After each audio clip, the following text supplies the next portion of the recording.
Oi, sejam bem-vindos a Numa Nota, me chamo Felipe e tava sumido, mas por bons motivos. Na real, eu tava procurando algum tema legal pra dividir com vocês, que fosse minimamente divertido, interessante, legal. E bem, semana passada eu fui passear com um amigo meu, o Anthony. A gente foi numa loja de quadrinhos, a gente ficou ali vendo quadrinhos da DC, da Marvel, algumas revistas antigas, mangás. E aí quando a gente se separou, eu fui pra uma arinha bem mais escondida e eu acabei encontrando sem querer essa one shot do Akira Toriyama, um mangá publicado no Japão em 1997 e chegou aqui pela editora Conrad em 2007. E aí quando eu bati o olho nessa edição, eu lembrei dessa que eu tenho aqui em casa, Mangaka, Lições de Akira Toriyama, também lançado pela Conrad, mas aqui é um manual bem despretensioso e extremamente divertido de como se criar mangás. Aqui a gente tem o próprio Akira Toriyama e o seu aluno. Ele vai, enfim, passar lições assim bem legais de criar personagem, de criar expressões aqui, de movimento, de cenário, de escala e até mesmo de papel e técnicas e instrumentos. É bem legal. Aí tá, eu cheguei em casa e comecei a ler essa obra e passei a semana toda lendo de pouquinho em pouquinho, porque eu não queria devorar de uma vez. E ela é extremamente divertida, ela vai contra quase tudo aquilo que a gente tem do imaginário da Akira Toriyama, que é vários personagens, luta, cliffhangers, dinâmicas e escalas de poder. E bem, aqui a gente tem mais um pouco do começo dele e um pouco ali também de Dr. Slump e desse humor bem característico do Akira Toriyama. Mas a gente volta para os personagens rechonchudos, pequenininhos, com cenários nada complexos e motivações também nada complexas.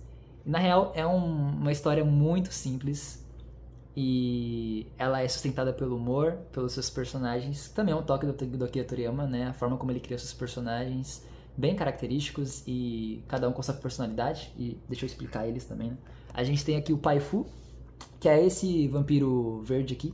Na real, ele é meio vampiro, meio koala. Vou explicar mais pra frente. A gente tem também o José Rodrigues, sim. Esse fantasma se chama José Rodrigues. José Rodrigues, é até um trava-língua. A gente tem aqui o nosso ex-lutador de sumô e desempregado, que tem uma balsa feita de madeira, que é o Mako Maruyama. E aí a gente tem uma construção de mundo muito simples, que é o seguinte, é meu Hotel Transilvânia Vibes. A gente tem um vilarejo onde habitam monstros, humanos e animais. Os humanos e animais, eles vivem de dia, estudam de dia, e os monstros vivem à noite e estudam à noite. Mas tem uma dinâmica ali, porque eles interagem. Principalmente no capítulo 2 e capítulo 3 tem um menininho que ele entrega jornal, e ele entrega jornal à noite pros monstros lerem o jornal, mas com uma lanterna na cabeça. E aí a história começa apresentando o Pai Fu e o José Rodrigues, e a bola da vez é que a mãe do Pai Fu disse pra ele ir comprar uma melancia e que ele poderia ficar com troco pra ele. Ele nunca teve que comprar alguma coisa pros pais e ficar com troco, principalmente no barzinho, e voltar com o bolso cheio de bala. Que é muito engraçado, porque eu sinto que os primeiros capítulos do Akira Toriyama, ele tá realmente se divertindo, ele tá nos fazendo recordar um pouco dessas memórias de infância, de brincar no bairro, de juntar com nossos amigos, e 24 horas de um dia era infinitas possibilidades, aventuras, fantasias. E aí uma coisa vai levando a outra, e o simples fato de comprar uma melancia acaba desencadeando em vários outros eventos, como roubar agora uma melancia de um zumbi agricultor, por que não? E roubei essa melancia, agora acabei doando essa melancia pra um personagem e vou ter que voltar sem nada pra casa. Por que não pedir pro meu amigo fantasma virar uma melancia e eu acabo pintando ele? E aí a mãe dele acaba descobrindo. E aí depois dos primeiros capítulos a gente é apresentado ao mote dessa história, que vai trazer as motivações dos personagens. Que é a seguinte, no vilarejo onde mora o Pai Fu e o José Rodrigues, chegou uma gripe que aflige principalmente os monstros e que tem um risco de morte. E aí o pai do José Rodrigues aparece gripado, alguns professores, alguns alunos, as aulas começam a ser suspensas, e é algo bem pandemia vibes assim, sabe? Onde fica aquela atmosfera de risco e ninguém quer sair de casa, mas aí a gente tá falando sobre crianças. E o pai e o José Rodrigues vão querer fugir de casa pra investigar, e eles vão entrar em contato com um doutor bem velhinho assim, bem velhinho mesmo. E aí ele vai contar pra eles e vai trazer um contexto de que essa gripe já havia atingido esse vilarejo antigamente, mas que uma bruxa produziu um remédio e salvou todos ali. Uma bruxa que mora numa floresta um pouco longe do vilarejo. As crianças descobrem desse remédio e perguntam pro doutor, ok, se existe um remédio, é só entrar em contato com essa bruxa. Porém, nada é tão fácil.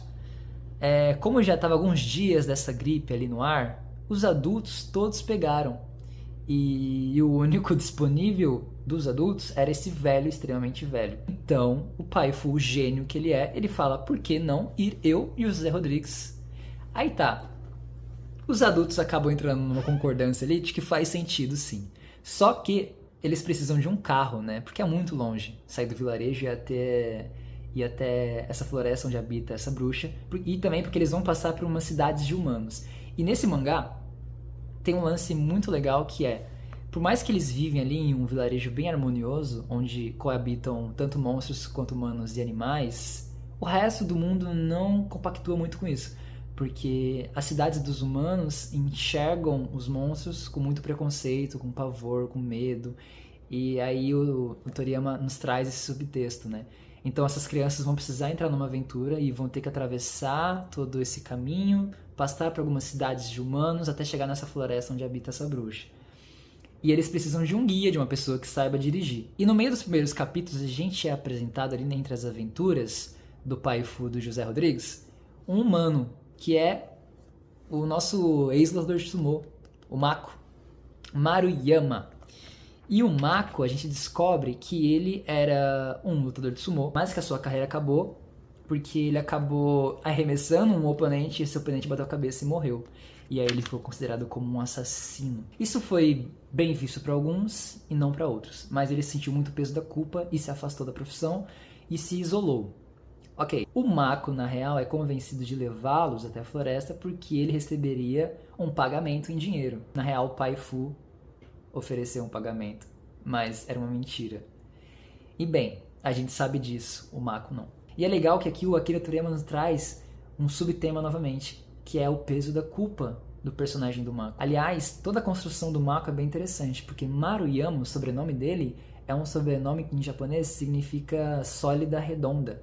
Então ele é esse personagem já no seu design forte, parrudo, e ele traz esse lance da rocha, de ser algo inacessível, né? E combina muito com ele. Mas ele é um personagem que se reafirma como macho muitas vezes, né? E ele até diz assim para as crianças para não rir do primeiro nome dele, Mako. E aí na nota de editor diz que Mako é comumente associado a um nome feminino. Que o Toriyama já começa a costurar possíveis temas como a aceitação, a resposta à culpa, quem é o verdadeiro monstro dessa história, e se somos realmente tudo aquilo que trazemos de bagagem, ou se podemos ressignificar isso. E esse julgamento alheio. E a gente vai ter esse grupo consolidado de personagens improváveis. Aqui a gente vai ter um meio vampiro, um fantasma azul, um ex-lutador de sumô, e a gente vai ter mais uma criança, que é o Apon. O Apon, ele é uma criança que está sempre em busca de validação externa. Ele se diz ser o monstro mais forte. Ele quer sempre peitar o pai Fu e diz que o pai Fu é seu arqui-inimigo, por mais que não seja. Porque o Apon tá sempre querendo desafiar o pai Fu para uma revanche e ele sempre perde.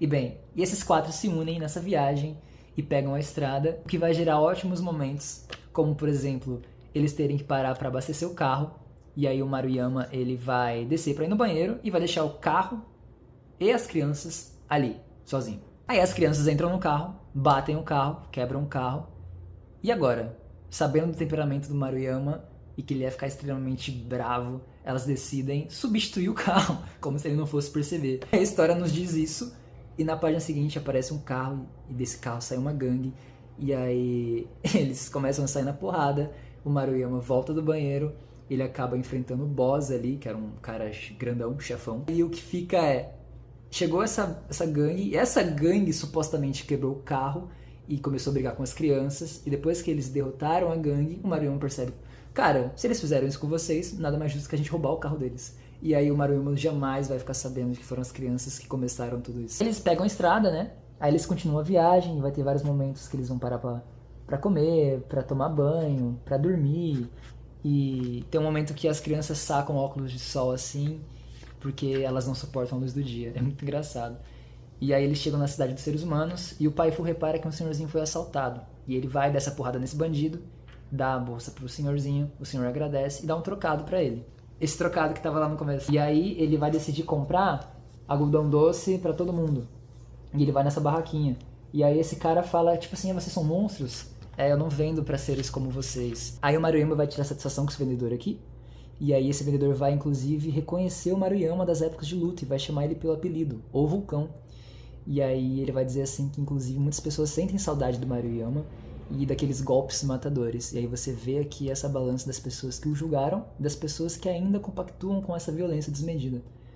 E aí o Maruyama vai dar duas opções pra esse cara, que é ou ele dá agora o algodão de graça pras crianças, ou ele vai descer a porrada nele. Eu gosto muito como o Maruyama ele vai sendo bem trabalhado, assim, ele tem esse passado trágico. E aliás, tem uma dinâmica nessa história que as crianças e todo o vilarejo do Monstros erram o nome do Maruyama, que é Mako Maruyama, mas todo mundo chama ele de Marumaya. Agora o Maruyama se vê na posição de ter que corrigi-los, de falar assim, não, meu nome é Maruyama, não Marumaya. Gosto muito de como dá pra enxergar o próprio autor, o Toriyama, nesse personagem chamado Mako, né?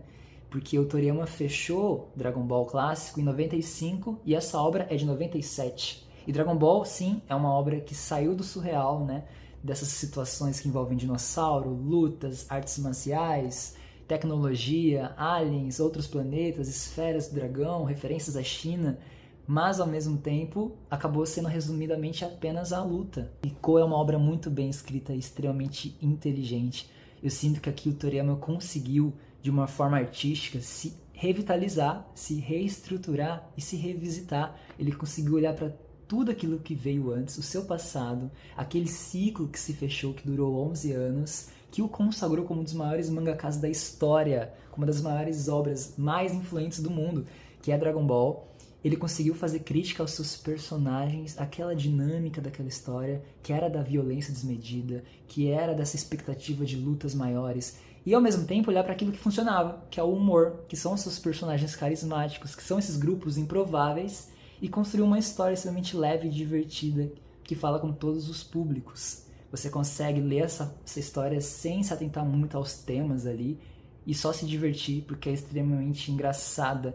Tem muitas referências, tem vários momentos que no começo quando eles vão viajar, as crianças vão montar no carro e elas lembram de levar seus Game Boys. Você consegue ver o quanto que ele se divertiu criando essa história, o quanto que ele foi ele, o quanto que ele se permitiu fazer o que ele bem entendesse. Para vocês aqui. Olha aqui, isso não é Dragon Ball, pô? Muito legal. E depois eu fui pesquisar um pouco desse título, porque não é um título de um nome de personagem e não é explicado. A lagartixa ela aparece como um easter egg na história, na floresta, mas Koa eu fui pesquisar se tinha um significado japonês e não achei nada. Mas tem uma palavra muito parecida que é Kowai, que significa assustador, e aí tem um pouco a ver com monstros, mas é com K e termina com I. E aí aqui começa com C e tem tipo um invertido. Eu achei que poderia ser uma brincadeira e é foneticamente legal de falar. E bem, é uma história muito simples, ela é extremamente divertida. Se você encontrar em algum sebinho, cara, recomendo pacas, assim, até pra você ler pra si ou pra uma criança. Uma história que fala sobre monstros e humanos que vão se juntar pra fazer o bem um pelo outro. E não contei muito sobre o final, de como essa história se resolve, pra que você se interesse. Mas é muito divertida. E, mano, dá pra chorar no final, tá? Dá pra chorar no final. Esse foi o vídeo de hoje, espero que vocês tenham gostado e até o próximo. Tchau.